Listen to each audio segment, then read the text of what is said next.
कितने लोग हैं जो सवाल पूछना चाहते हैं? एक एक करके आइए, जल्दी से आइए, छोटे छोटे सवाल पूछिएगा, ठीक है? मेरा सवाल है बीजेपी प्रवक्ता से कि जब से हम देख रहे हैं रेप केसेस बहुत बढ़ते जा रहे हैं, और जैसे मैम ने भी बताया 86 डेज में 86 केस रेप केसेस होते हैं एक डे में, पर्टिकुलर डे में।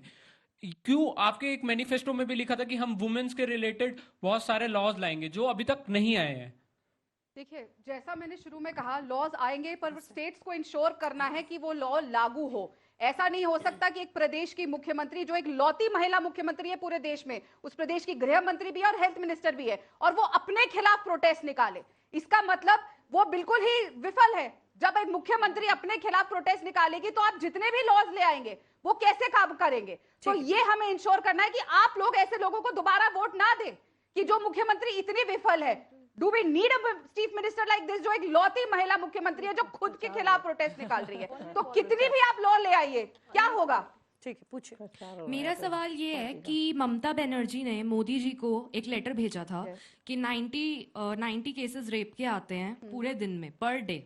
तो अपने रेप केस को डिफेंड करने के लिए वो आज ये लेटर क्यों भेज रही हैं उन्हें? मतलब क्यों ये बता रही हैं कि 90 रेप केसेस, ये तो वो कभी पहले भी भेज सकती थी अपने केस को डिफेंड करने के लिए। और जिस मतलब स्टेट में एक महिला मुख्यमंत्री है, उस स्टेट में ही महिलाओं की सुरक्षा नहीं हो सकती, तो फिर हम कहाँ ये सोच सकते हैं कि कहाँ हम सेफ होंगे? कंचना जी, आप रिस्पॉन्ड करना चाहेंगे? नहीं, हाँ जी बिल्कुल, आप एक सही करी। उसी में स्पेशल टास्क फोर्स की बात कर रही थी, लेकिन आप बताइए, आप करी लॉ बन जाएगा, एग्जीक्यूट नहीं करेंगे, कौन सा लॉ बन गया है? आप उस लॉ का नाम बता दीजिए। और आपका भी एक सवाल मैं आप ही से पूछ लेती हूँ। आपने तेजस्वी जी को घेरा, नहीं बोले। यूपी में हुआ, बिहार में हुआ, उत्तराखंड में हुआ, हर जगह। मोदी जी कितनी जगह बोले? I need answer.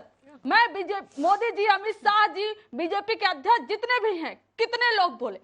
जवाब दीजिए। अयोध्या में होता है तो क्योंकि वो अखिलेश यादव की पार्टी से आते हैं, तो गलत है। आपके बीच में नहीं बोली थी तो सुनिए, तो आप नहीं बोलेंगे। उन कन्नौज में होता है, आप नहीं बोलेंगे। जहां जहां आप लोगों को वो होता है ना कि आपकी सरकार प्रश्न है कि योगी जी क्यों नहीं बोलते हैं? योगी जी एक्शन लेते हैं ना, योगी जी एक्शन लेते हैं। बुलडोजर चल गया कन्नौज पे भी, सबके वहां पे बुलडोजर चला और अयोध्या पे भी चला।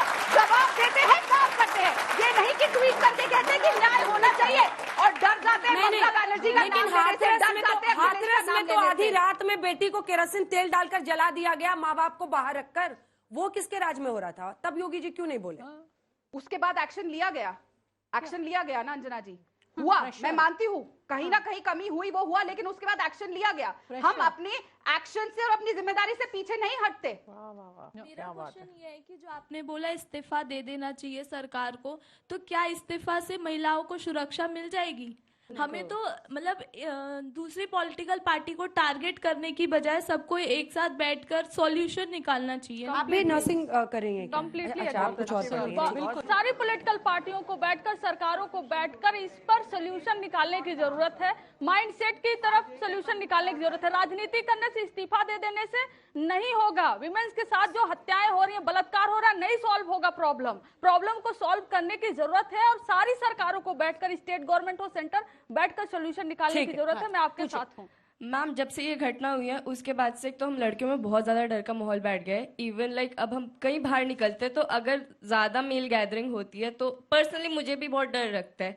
और जैसा कि मैं इतनी देर से देख रही हूँ, आप सब बस ये लगे हुए हैं कि आपकी सरकार के टाइम पे ही हुआ, आपकी सरकार के टाइम पे ही हुआ। मैम, उससे हम क्या करेंगे? हमारे लिए क्या हो रहा है, हमारे लिए क्या होगा? हमें उसका जवाब दिया। हमारी सेफ्टी के क्या है? क्योंकि हम बाहर नहीं निकल सकते रात में, हमें हर चीज पे क्वेश्चन पूछा जाता है, क्यों? और मैम, यहाँ पे सिर्फ लड़कियां नहीं, जानवर, इवन आज के टाइम पे आदमी भी सेफ नहीं है। तो इस चीज को लेके आप क्या कहेंगे? ठीक है, आप बोलिए। देखिए, बिल्कुल सही बोला कि ये जो हम डिबेट कर रहे हैं कि 50 साल पहले ये हुआ, इससे कोई सोल्यूशन निकलने वाला नहीं है। और व्हाट मिस्टेक्स जो पास्ट में हुई हैं, ऑफ कोर्स हुई होंगी, तभी आप कांग्रेस की सरकार को आपने हटा दिया, आप दूसरी सरकार लेकर आए हो। अब 10 साल में सेंट्रल गवर्नमेंट कर क्या रही है? Central government along with all the opposition साथ में बैठ के स्ट्रिंजेंट लॉज लाने की जरूरत है। जो हमने अभी दूसरे डिबेट पे बात करी थी कि लॉज हैं लेकिन रिसोर्सेज नहीं है उनको इंप्लीमेंट करने के लिए। वो रिसोर्सेज क्यों नहीं इस्तेमाल हो रहे हैं? वी हर्ड द डेटा कि 20% फंड्स भी एलोकेट हुए हैं, उसके 20% फंड्स भी नहीं इस्तेमाल करे जा रहे हैं फॉर वुमेन सेफ्टी।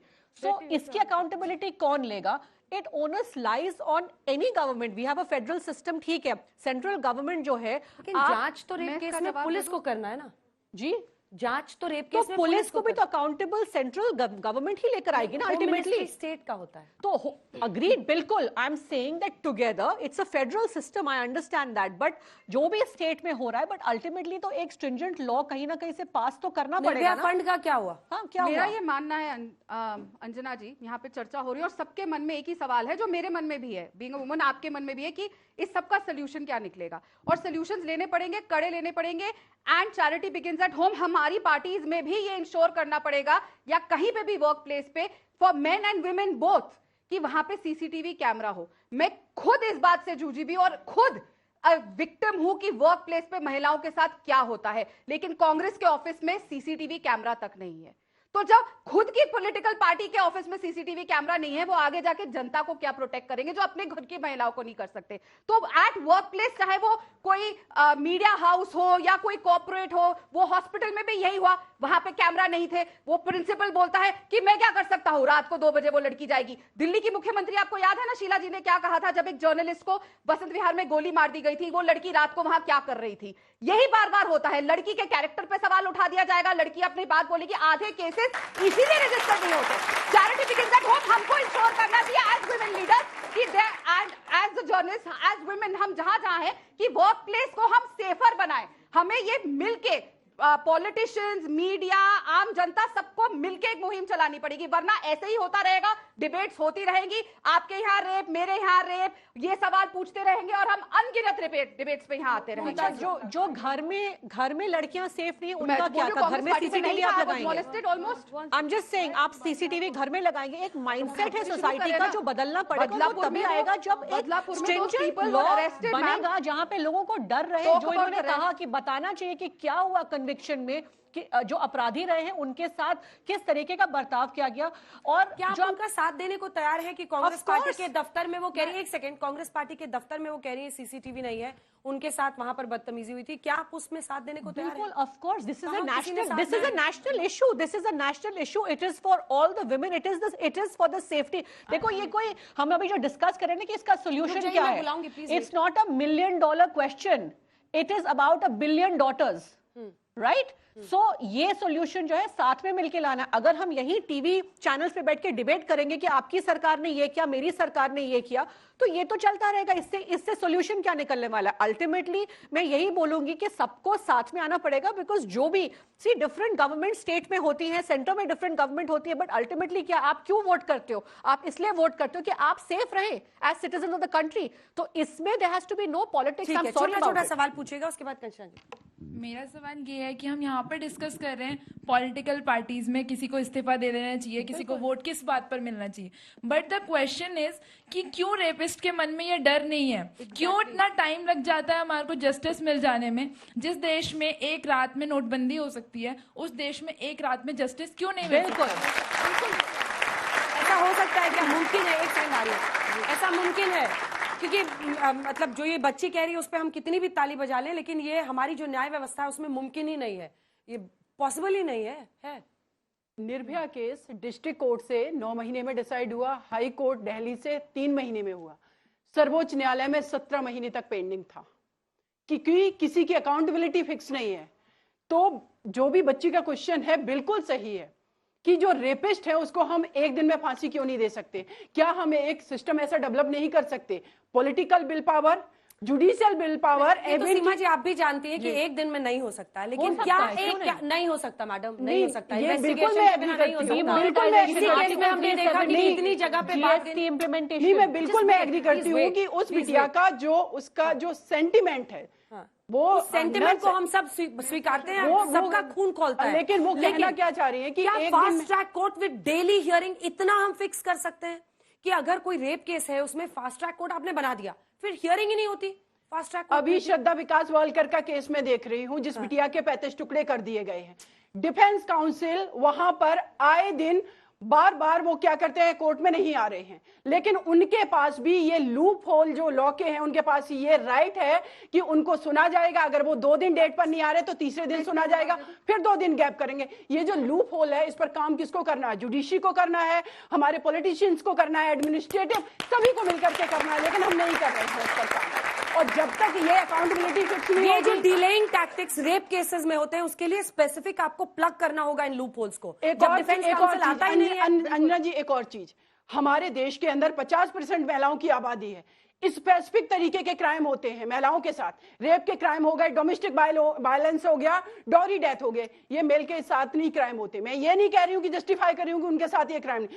क्या हम अपने देश की 50% आबादी को ट्रायल कोर्ट से लेकर के हाई कोर्ट में और सुप्रीम कोर्ट में, क्या हम एक पैरेलल कोर्ट नहीं उनके लिए डेवलप कर सकते हैं? क्या इस देश की बजट में हमारी वीमेन का इतना भी हिस्सा नहीं है कि उनको सेफ सिक्योर करने के लिए हम इतना छोटा सा काम नहीं कर सकते? क्या हम उनको मौलिक अधिकार के रूप में महिला सुरक्षा गारंटी अधिनियम नहीं दे सकते? ठीक है, एग्जैक्टली मैम, जब तक हम लोग ये स्टेट वाली गवर्नमेंट्स आपस में लड़ती रह आप लोग जाएंगी। नर्सेस की ट्रेनिंग कर रही हैं? आई एम अ टीचर, आप नर्सिंग teacher, ट्यूटर।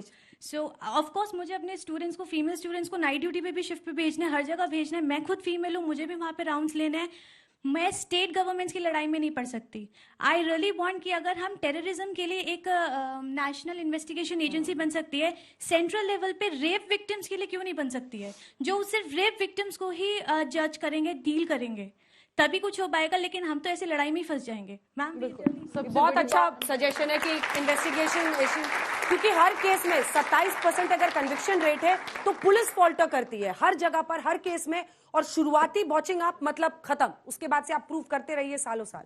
मैम जैसे Nirbhaya case and other rapist, वो आप कह रहे हैं कि बहुत आराम में है, उनको कोई फर्क नहीं पड़ता, देन उनको आप जेल में भेजते हैं तो उसका कोई फायदा नहीं है, बिकॉज थोड़े टाइम बाद या थोड़े साल बाद वो वापस वही करेंगे। एंड अभी बहुत ऐसे केसेस हैं, जैसे जो केस अभी मीडिया में आ रहे हैं वो केसेस है जो ऑफिशियल एनालिसिस है। अभी जहां तक मीडिया नहीं पहुंचती, अभी वो केस वहां पे भी रेपिस्ट है, उनका तो अभी हमें पता ही नहीं है, तो वो ऐसे ही घूम रहे हैं। तो on the spot death sentence क्यों नहीं होता, डेथ क्यों नहीं एनकाउंटर हुआ? आप में से कितने लोग यहाँ पर, लड़कियां हैं, लड़के भी हैं, बहुत अच्छी बात है, कितने लोग ये मानते हैं कि death sentence, direct death sentence अगर रेप में हो तो फिर शायद ये इस तरह के केसेस रुकेंगे? आप नहीं मानते हैं कि डेथ सेंटेंस हो? आइए यहाँ आइए, जरा आपसे सवाल किया जाए। आइए आइए आइए प्रभु, आइए। आप भी नर्स की पढ़ाई कर रहे हैं, अच्छी बात है, नहीं इसमें कुछ वो की बात नहीं है।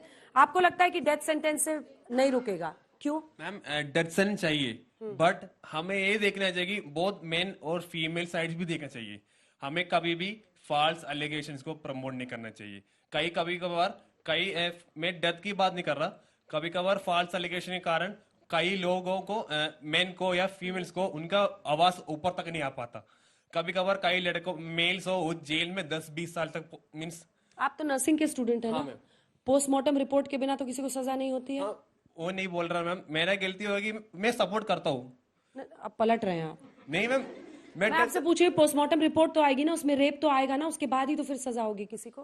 मैम मैं डेथ सेंटेंस चाहिए हमें, बट हमें क्लियर कट स्टेटमेंट होने चाहिए कि ये हुआ है, जस्टिस होना चाहिए, न्याय पूरी हियरिंग होनी चाहिए। न्याय पूरी हियरिंग के बाद ही, इसीलिए मैंने कहा था कि एक दिन में तो मुमकिन ही नहीं है। पीएम रिपोर्ट आया है 3 दिन 4 दिन बाद, पोस्टमार्टम रिपोर्ट आने में इतना टाइम लगता है, कोर्ट में ऐसे बोल देने से थोड़ी मामला होगा। एक और चीज अंजना मैम, इनका जो क्वेश्चन था कि फॉल्स केस, जहां पर फॉल्स केस रजिस्टर हो रहे हैं तो वहां इन्वेस्टिगेशन एजेंसियां क्या कर रही हैं? उनको तो फेयर इन्वेस्टिगेशन करना चाहिए। अगर वो फेयर इन्वेस्टिगेशन करेंगी तो डेफिनेटली अगर कोई झूठा केस कर रहा है तो वो व्यक्ति 100% बरी होगा। लेकिन हमारी इन्वेस्टिगेशन एजेंसियां ही ना तो उतनी टेक्निकल है, ना उतनी सेंसिटिव है, ना उनके पास इतना विल पावर है कि वो ऑनेस्टली वर्क भी कर पाए।